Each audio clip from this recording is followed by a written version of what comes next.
Energy Transition Now with David Linden. Hello everyone, I'm your host, David Linden, the Head of Energy Transition for the Westwood Global Energy Group, and you're listening to Energy Transition Now. On today's episode, I have my wonderful colleague, Teresa Wilkie, Research Director for RigLogic Solution, joining me from our Aberdeen office. Hello, Teresa. Hi, David. Thanks for having me. Absolute pleasure. Always nice to have some additional company on this one. So net zero targets, at least for scope 1 and 2, if not 3, are now a core part of oil and gas producer strategies. But what happens if your business is in providing the services needed, for example, to drill for those hydrocarbons, which is the bedrock of the oil and gas producers in the first place? You are the supply chain, essentially making it all happen. How should you react in this fast-changing world? Lots of big questions. And to give us her perspective, I have a real pleasure of welcoming Lola Caballero, head of the Decarbonisation Task Force at Maersk Drilling, here with me and Teresa today. Welcome, Lola. Thank you, David, and hi to you and hi, Teresa. It's a pleasure being here today. Wonderful. Thank you. It's always great when people find the time. I know it's holiday season coming up and everyone's keen to get away. So hopefully people can listen to this on their sun lounges as well afterwards. Right. Okay. Well, let's get cracking with the questions. We have quite a few to run through today, actually. There's a lot of good stuff going on. But not everyone that's listening, because you have quite a broad audience, is always familiar with what the different companies are, what you do, etc. So let's start off with some of that basic, some of the 101, and let's start with the most obvious one. And can you just give us a bit of background as to who Maersk Drilling is, please? Sure. So, Maersk Drilling, we are an offshore drilling contractor. This basically means that we provide offshore drilling services to energy companies with operations worldwide. And we have been actually doing that for the last 50 years. We are currently celebrating our 50th year anniversary, which is also great. Congratulations. Thank you. So, yeah, we have a fleet of 18 drilling rigs, combining both floaters and as well as jackups. And for the floaters, we have both drill ships and semi-submersibles, as well as then jackups for harsh environment and then ultra harsh environment CJ70s. They are the most advanced jackups. And yeah, I would say that, we have a lot of experience from exploration to development and P&As and as well as subsea and HPHT wells. And we have a big presence both in the North Sea as well as an extensive experience in the deep water segment, where we actually hold the record for the drilling in some of the deepest water depths. So this is Maersk Drilling in a nutshell. Perfect. Thank you. And you're headquartered in Denmark, is that right? Yes, yeah, we're headquartered here in Copenhagen. Wonderful. Okay. Very interesting indeed. And then what about yourself, Lola? So I don't always normally go through people's biographies in great detail. We'll have them on our website so people can always look and get a bit of detail. But obviously you have quite a specific role that I mentioned earlier. Could you maybe just explain a little bit about yourself and how you got to be in the role that you are in now, essentially? Yeah, so I work precisely with decarbonization and Maersk Drilling, and working every day towards meeting the reduction targets and supporting the company to, support the world to limit global warming to hopefully below 1.5 degrees, and avoid a catastrophic and irreversible impact in the climate. So I actually have spent 5 years in Maersk Drilling, where I started in the commercial department. And before that, I was working in the Maersk Group as well, but more in the transport and logistics segment. So I got through commercial, and then I started working in decarbonization because I thought it was a really important subject to be working in these days. Very interesting indeed. Absolutely. So just as a side question to that, has decarbonisation as the task force that you're sort of leading now, has that always existed for the last sort of decades, or is this a relatively new thing?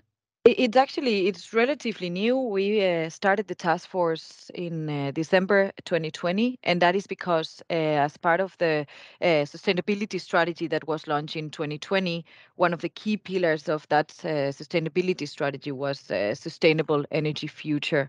And as part of that, we made a target. We set up a target of reducing our emissions by 50% by 2030.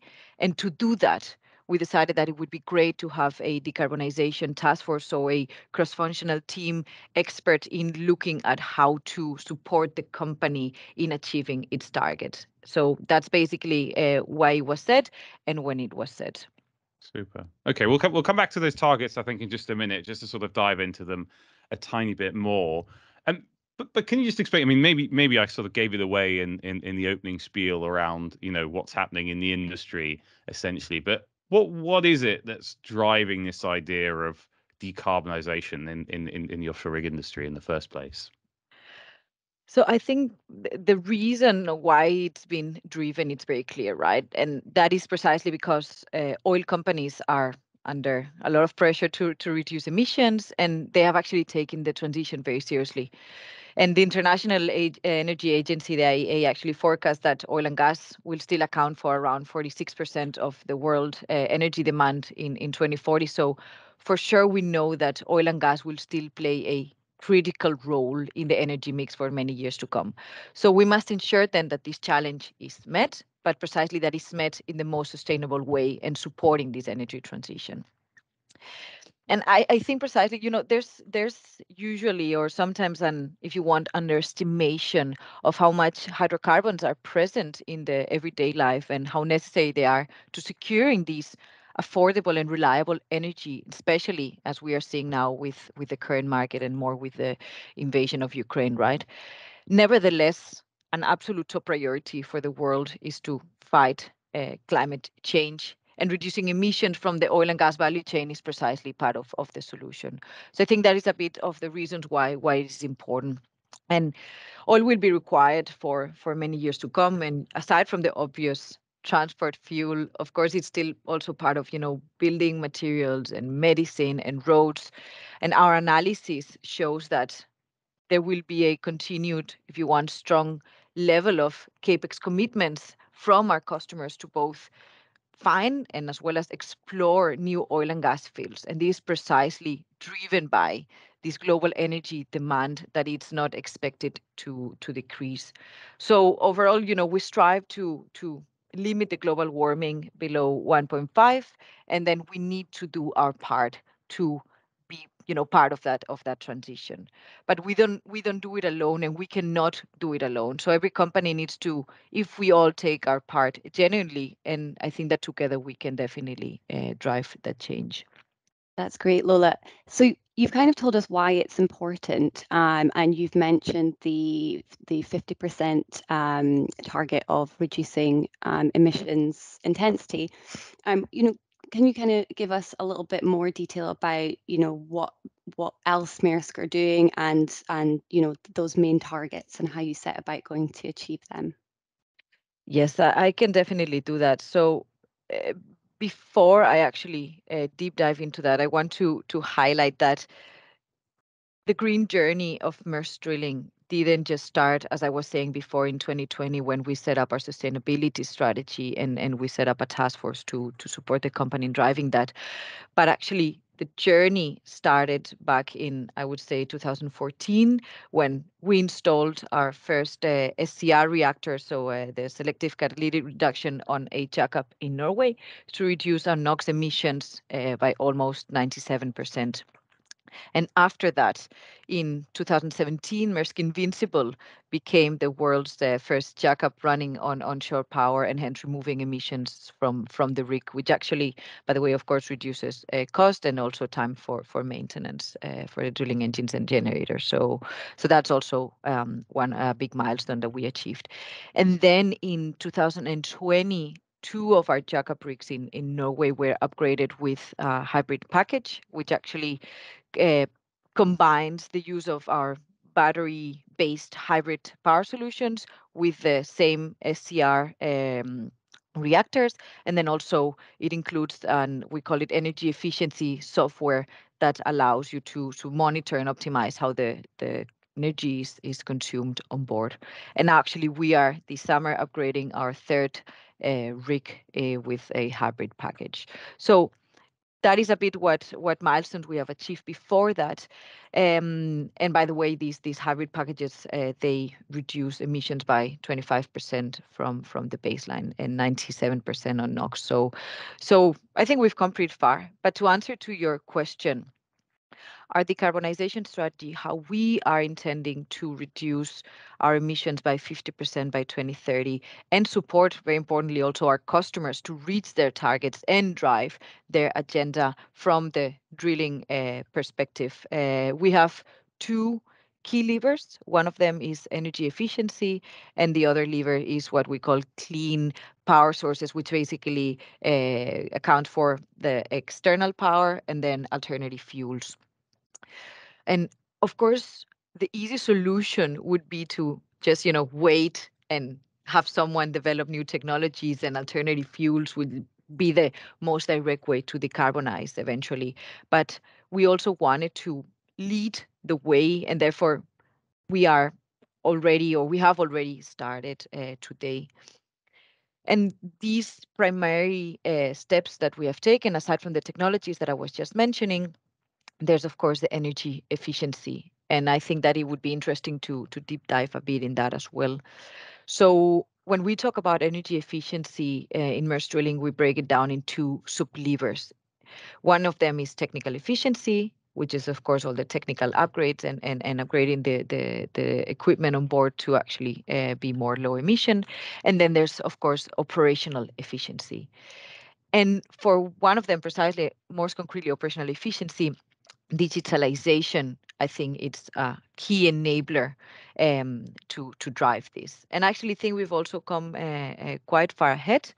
On the one hand, we have built these Power BI tools to monitor and visualize the data. So we have installed thousands of data sensors on board our rigs, and they deliver data insights into this BI tool, which gives context and allow us to model, if you want, that consumption, and then identify hidden potentials, and as well give our customers as well as our crew ideas of how can they bring change. With that intel, we have also run a campaign fleet-wide across our rigs to bring energy efficiency behaviors offshore, and then encourage the crews to optimize the way the equipment is run by also shutting off redundant equipment that is not needed, and through hardwiring conversations with them. And this means that on a floater we can run with 5 thrusters instead of 6 when the conditions allow, or with 2 generators.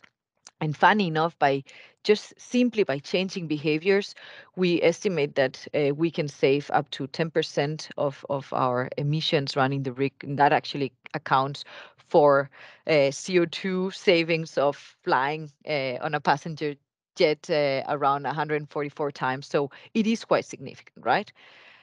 So this is when it comes to let's say behavioral changes and energy efficiency. On the other hand, which is also aligned with our strategy, we have also formed a subsidiary with RigFlow. I don't know if you know about it, but it is a digital solution. It's a way to basically standardize and digitalize how drilling operations are executed on the rig, from the well construction operations onshore and offshore. And then it's basically a way to also have better planning and then remote support and be more efficient and transparent. So we also have some efficiency gains from that. And then on the other side, we also have 2 more efficiency levers. One is the On the Go program, which is basically a mobility platform that we are rolling across our fleet to basically optimize our processes on board the rig, where the crew can use specific mobile devices with applications to conduct their daily tasks more efficiently. And though we cannot forget that, these efficiency results are ultimately also translated to the client, and is also a benefit not only for the climate, but also in terms of cost savings, right? And that drives me to sort of the final efficiency opportunity that is the reducing time. And I think that through all these efficiencies that we have just been speaking about, and having these equipment running more optimally and reducing days on the operations means that brings a lot of savings on the drill floor. And let's not forget that the greener or the greenest energy is the energy that we don't consume. So I actually want to I have a good example, which is that on a field development project offshore in Norway, that we were working with our alliance partners, Aker BP and Halliburton, which actually that is a great example on how collaboration, a collaborative approach can unlock great value. We had an initial assumption of 44 days per well, and we were able to bring that down by different rounds of efficiencies to by 45%, so to 24 days in the end. So that is a considerable amount of energy saved. I've spoken a lot about efficiencies now, but I think that it's important to recognize the potential that has, and it's something that we can do today. It's available, it's mature, and it's in our own hands to do something about it.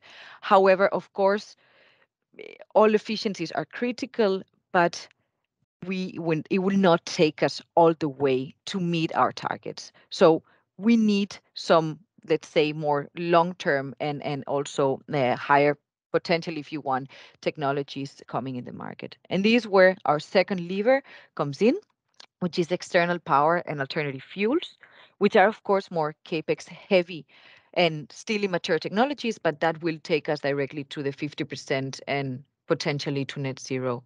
Yeah, Lola, sorry, just on that one. I mean, there's a lot of things you've downloaded on us there around energy efficiency and the role that has. And it is interesting, I think, when Teresa and I first looked at this subject with our other sort of emissions colleagues on here, it is amazing how people kind of underestimate that particular angle. I think almost beforehand it would be called cost savings or just efficiency, and even just on a platform, if you just do things slightly bit differently, hang on a minute, you can actually be safer, more sensible, etc., in the way you approach things. So it's fascinating to hear you talk about that, and we should talk about the clean energy angle in just a minute. But can I just ask, on the energy efficiency side, is that something that you took on as a company because you have a target, or is this because it just felt like a natural next step anyway, right? It sounds like, if I was to take the word emissions out, and I don't want to call it a side benefit, this is stuff that people should be doing anyway, right? It's an industry across the board that has its ups and downs. It has cycles. You need to focus on costs, etc.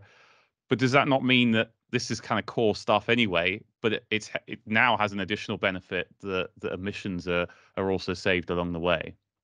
Definitely. And as you were saying, the oil and gas industry has been conservative in the way it's been operating traditionally, right? So I think that it definitely has been a natural step, and it is something that we also started exploring many years back, even before the targets were set. So our digital, if you want, transformation also started being part of Maersk Drilling strategy for a couple of years back. And as a result of that, we have, first of all, digitalized a lot of our processes internally.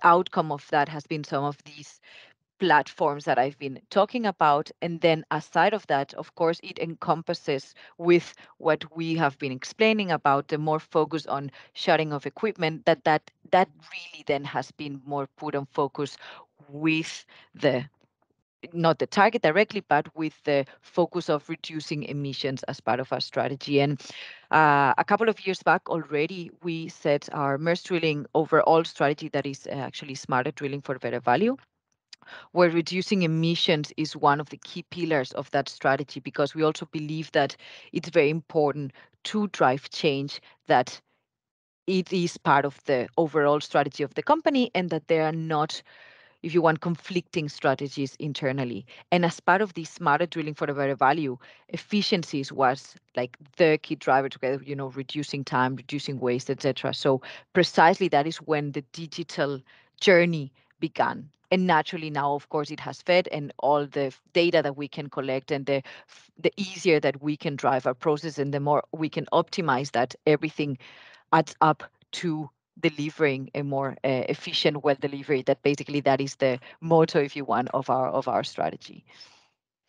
Lola, just to take things in a slightly different direction, but we know you're involved in a couple of other projects which, certainly contribute to the energy transition as well. We know Maersk is a partner in Project Green Sand.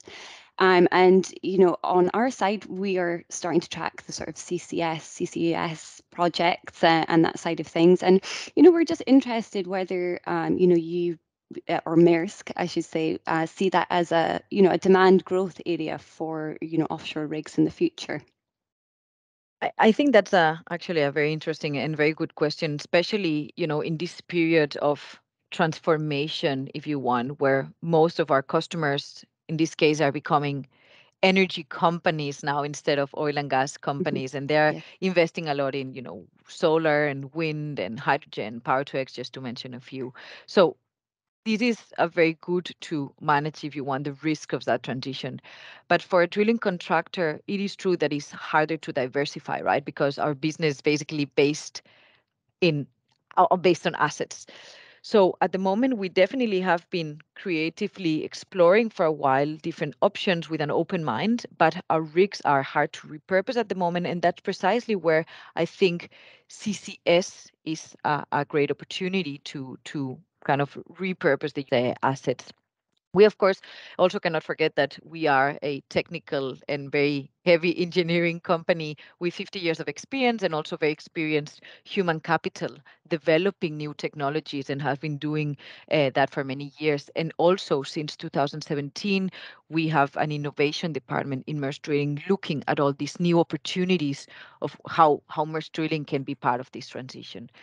As part of, or as consequence of that CCS that you were mentioning, Project Green Sand has been one of the key projects that we have identified and that we have taken part in. As you know, of course, Green Sand is part of a consortium led by Ineos Oil and Gas, and then also Wintershall. This project is extremely interesting, and it was granted UDP funding as well in 2021 for $30 million. By the end of this year, we've spent a couple of years also scoping and understanding how could a drilling rig best fit into that carbon capture space, right? So by the end of the year, we are actually running a pilot by injecting CO2 for around 3 months. But basically, I think it's a project about sort of de-risking and demonstrating the technology and the uncertainties of this project, if you want. But there's actually a website that we have developed where everything is explained if you want more information. But the project actually, let's say that it is going as planned as well. So we actually are seeing that the rigs can have an opportunity to be part of this new space, and from that be part of the energy transition on the side, aside from just decarbonizing our main operation. So definitely a very interesting space as well. Brilliant.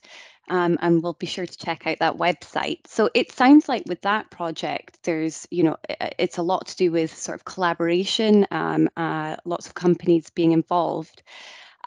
And I guess that's something that we're seeing a lot more of, especially with, drilling contractors and oil and gas companies collaborating with, some industry players who maybe have a little bit more experience in this side, or kind of coming together to help each other out. So, I mean, do you think this is something, again, that could could benefit, the sort of drilling industries, or maybe keeping it more towards Maersk? And do you have any other, sort of examples of sort of successful collaborations that Maersk has participated in, on this side of things? On this side of things, you mean new business opportunities as well? Yes. Yes, so as of repurposing our rigs directly, I think CCS and Project Greensun is one of the main projects. But I think that we have very good examples also of collaboration, and one of them is the alliance that I actually think I mentioned before that we have with Aker BP and Halliburton.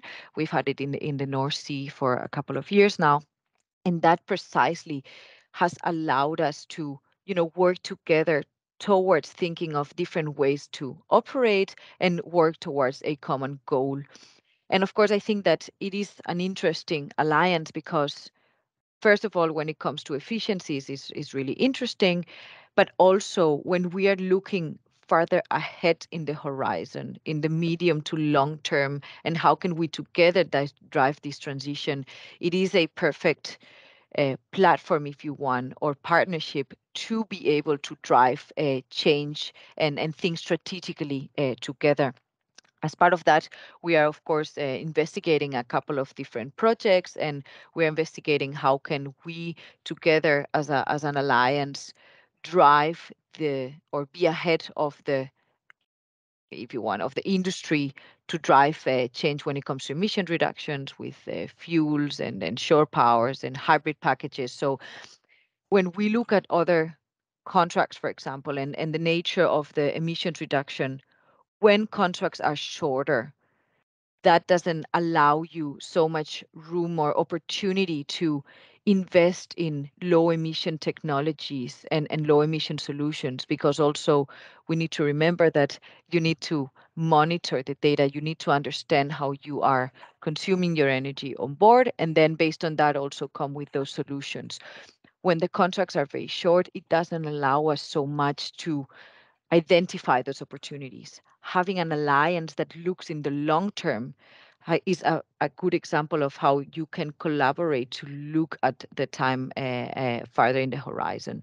And aside of that, we are talking a lot about our scope 1 emissions here of how can we reduce the emissions from our drilling operations, but we cannot forget that there's also a big portion or a large share of the emissions of the industry come from scope 3, which englobes the whole value chain. And I think that's precisely where an alliance is a great opportunity to tackle that and together trying to solve and reduce the emissions from that are more indirect from the entire value chain. So we are also working together on that space.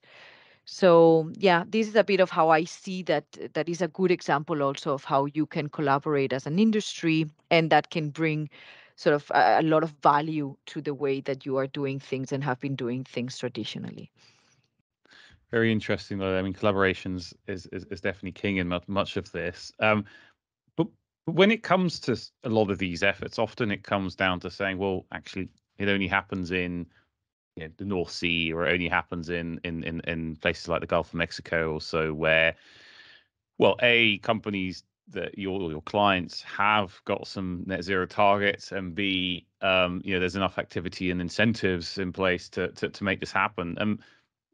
Well, first question is, and I'm making it a two-parter, so apologies, but is that true? Is it really just a North Sea, maybe even Gulf of Mexico story, and that's because that's where the incentives sit, or is this actually something that's happening, globally right now?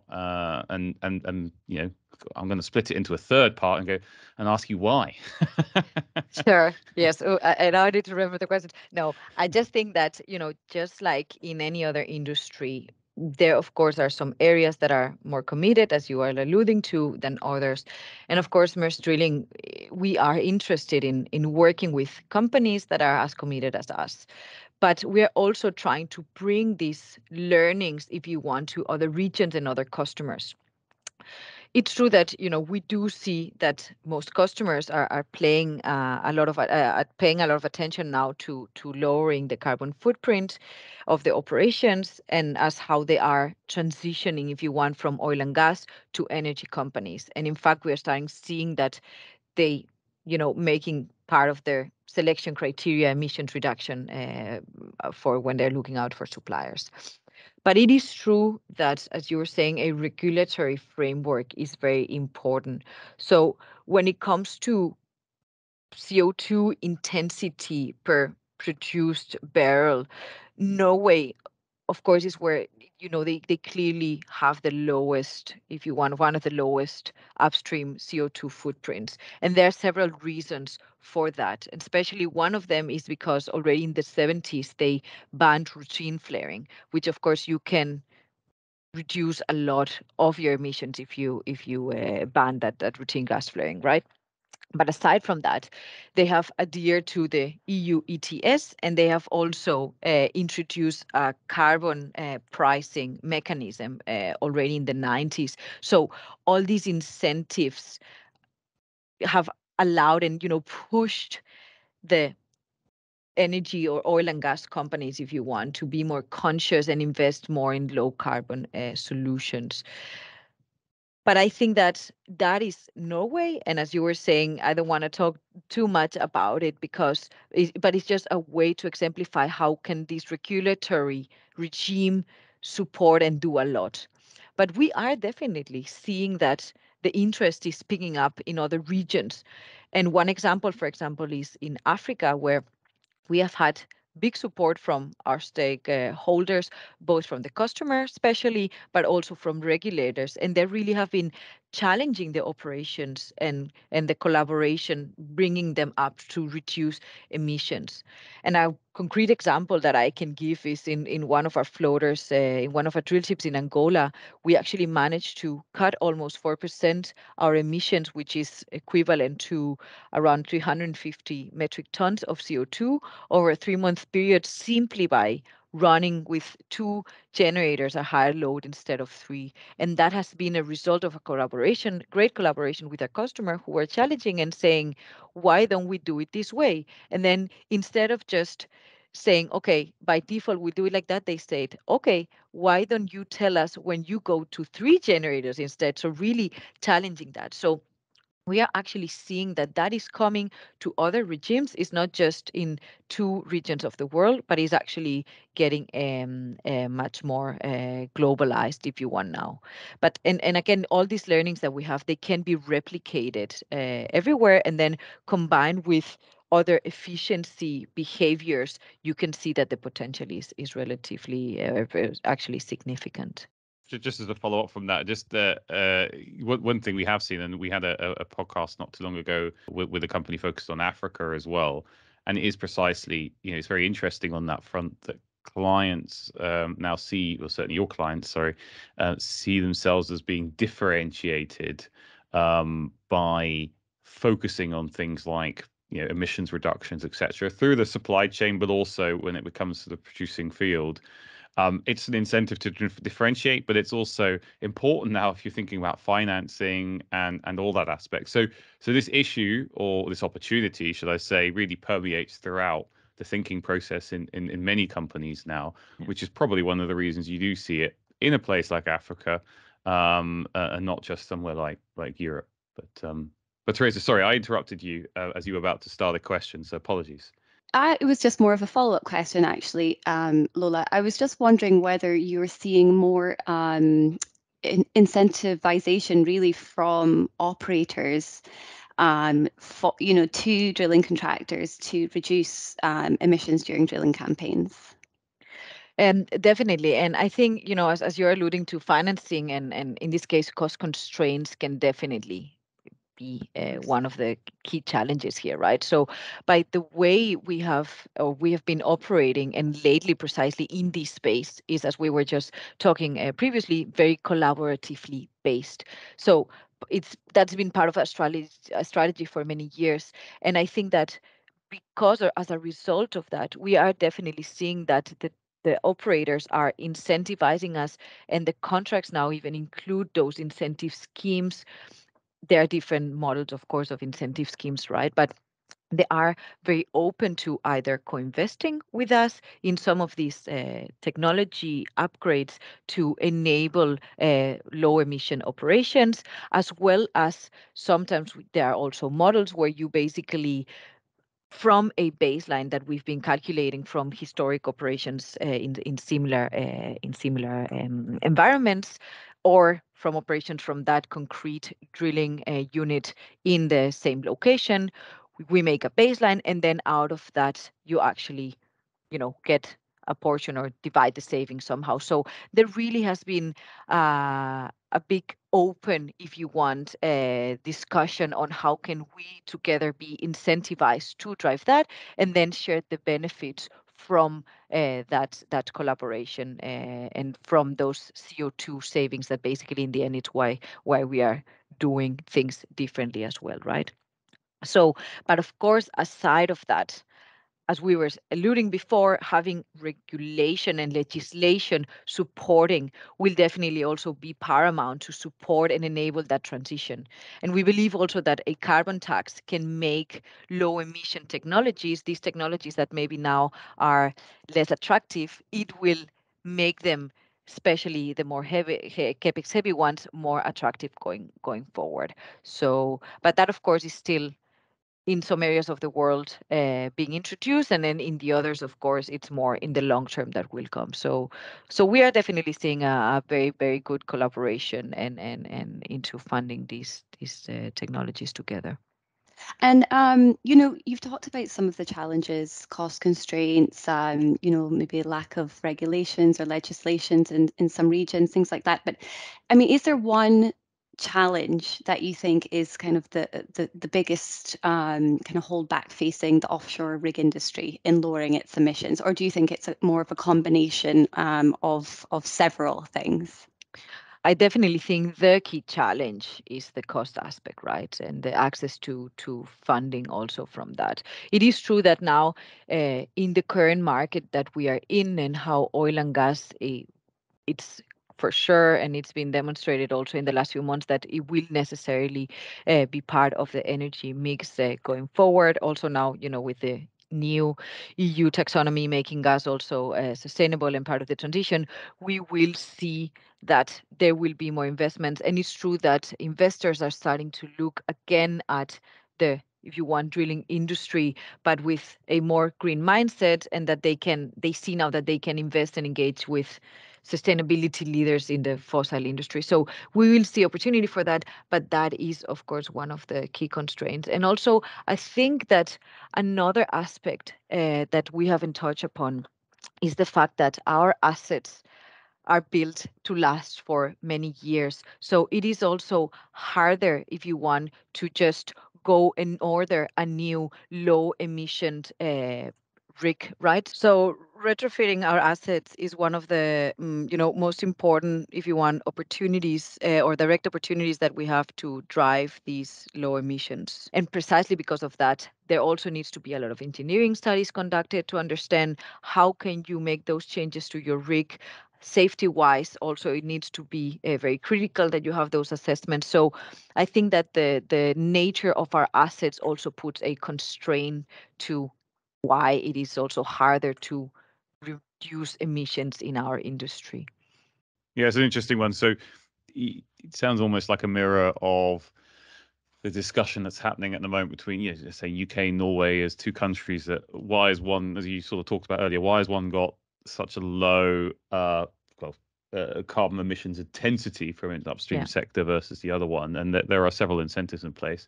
But one thing that's very different also in Norway, as an example, is the whole setup is a couple of decades later than the UK, right? So you don't have all this old fragmented infrastructure sitting around that's sort of been built up over time. You've got large, efficient platforms that you can, plug into a hydro-based grid essentially as well to electrify, etc. And so the discussion that's happening in the UK about how do you electrify platforms or so is very different to the one that's happening in Norway, just because of the geography, the setup, the history. And that's the same, I guess, here. If someone's got the luxury of a bunch of new kit, essentially, and you just need to upgrade it a little bit, versus someone who's got a lot of old kit and needs to think, well, how do I re-engineer this to make it essentially practical and fit for the future? That's a much harder conversation to have.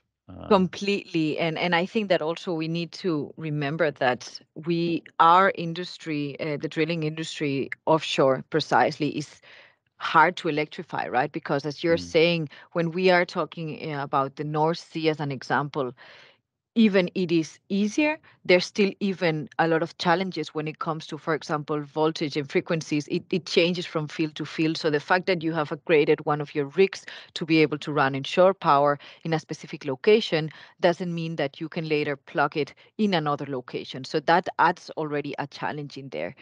But aside from that, we have a big portion of our units are also deep water, right? And they are farther away from shore. So in there, you cannot rely on shore power, but then you need to start looking at external power. And external power, if we think, for example, of floating wind or floating solar, it's super interesting technologies that will come into play, but is still also farther in the horizon. So you need to start doing something with what you can have available today as well. So definitely that is also part of the electrifying our rigs is part of the challenge as well, and it comes with the nature of our assets. Okay, so if I hear you correctly, then, and we cut you off earlier actually when you were talking about your two main areas between efficiency and clean energy. So apologies for that. I think it was just an interesting point to talk about the efficiency angle. Is it fair to say that the efficiency side of things is therefore what I would call the low-hanging fruit in all of this?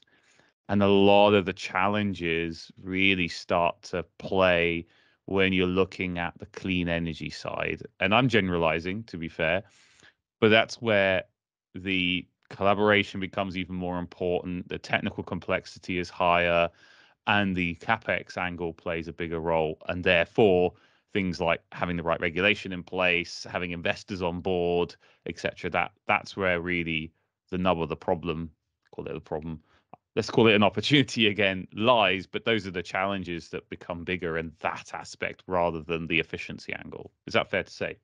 I think it's very fair to say, and I think you put it very well. And yeah, we spoke a lot about efficiency, so it's fair enough that It's we okay. stopped to dig dive a bit more into it. But alternative fuels and external power, that is that technology that will be the driver to reach those targets, right? Or to get to that 50% and potentially to net zero.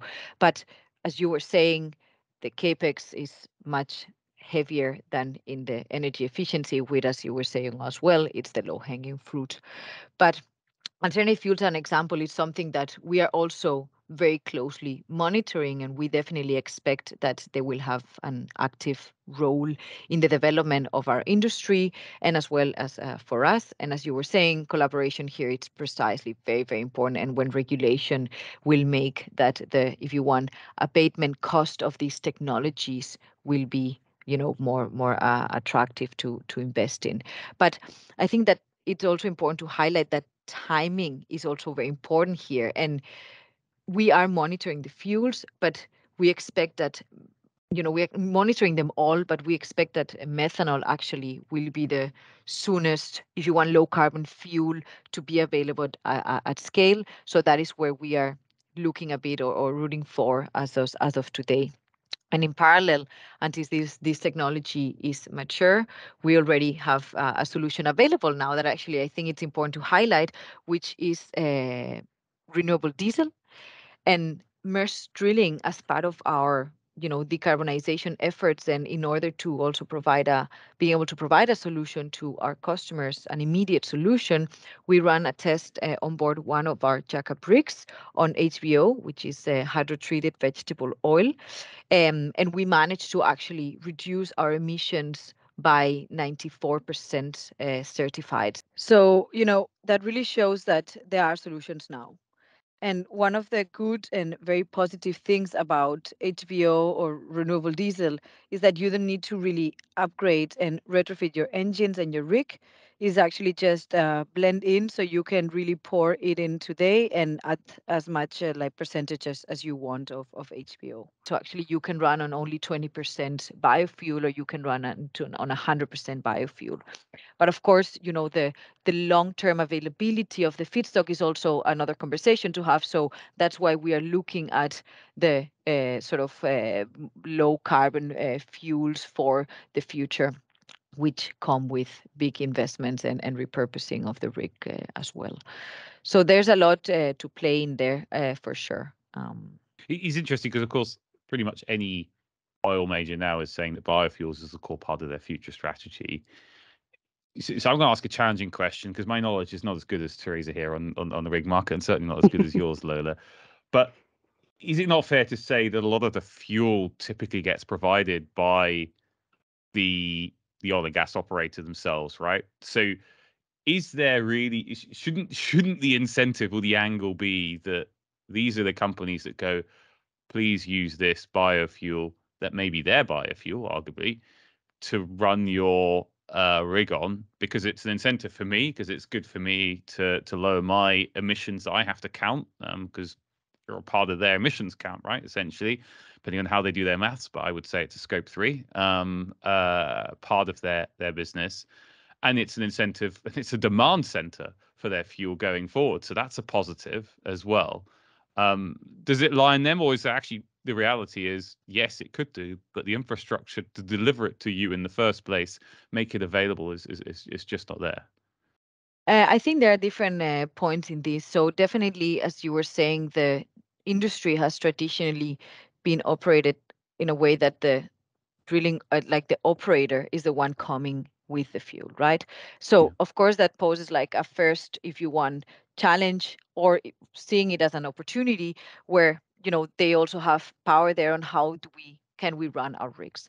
But of course, this renewable diesel, it comes at a cost, and it comes at a high cost. The cost is very volatile, of course, but it's still a big difference compared to regular marine gas oil or marine diesel oil. So we are running this test to provide that opportunity, but there definitely needs to be that incentive for them to also run in that. And that's where, the whole accounting piece that you were describing comes in, because they, of course, have the benefit of reducing their emissions and accounting for all that big savings that running with renewable diesel brings. So definitely that's an incentive there. And that's also when tax start coming into play a bit harder, a carbon tax, they will have an even bigger incentive to do that, because then this technology, if you want, will be more affordable. So definitely that is, the setup of the industry poses like that complexity, if you want, to how much power do we have to run on a fuel or another. But actually, our emissions, they account them as their scope 1 of our operators, because they pay for the fuel. So it really is even higher on the agenda to reduce the emissions from the drilling operations, because it's a significant part of the direct emissions, right? So the incentive is there. But of course, it's still in early stages, and this transition, it's going to take time. So identifying those opportunities, looking out at the market, testing them, and providing that to the customers, and then together with them, starting to incorporate them in the day-to-day of the rig. That's what we are starting to see, and that we expect to see much more going forward. Hopefully you guys don't mind me again kind of moving it in a little bit of a different direction. But I think one of the the main topics, a very serious topic, obviously, that we've kind of all been discussing over the past few months, is of course the invasion of Ukraine, and that this has really emphasized this necessity of global energy security. And because of this, there's this likely short-term need for increased offshore oil and gas production and drilling activities, but as well as, of course, that increased investment in renewable energy as well. I guess the question really is, can we find that sort of balance between energy security and energy transition, or will, do you think one of these, will sort of, the importance of one will outweigh the other? And I think it's a really good question, because I think that we definitely can find the balance in the short, in the medium, and actually also in the long term. You may think, and that's true, that the rhetoric now is sort of shifting to focusing more on energy security now than on energy transition. But energy security and climate change are, I would say, strictly interlinked. So choosing one over the other, I don't think it really makes sense. And we believe in the energy transition, And although it's true that we could have a concern that the current global situation will slow a bit down the transition or the energy transition efforts, we do not necessarily see that happening.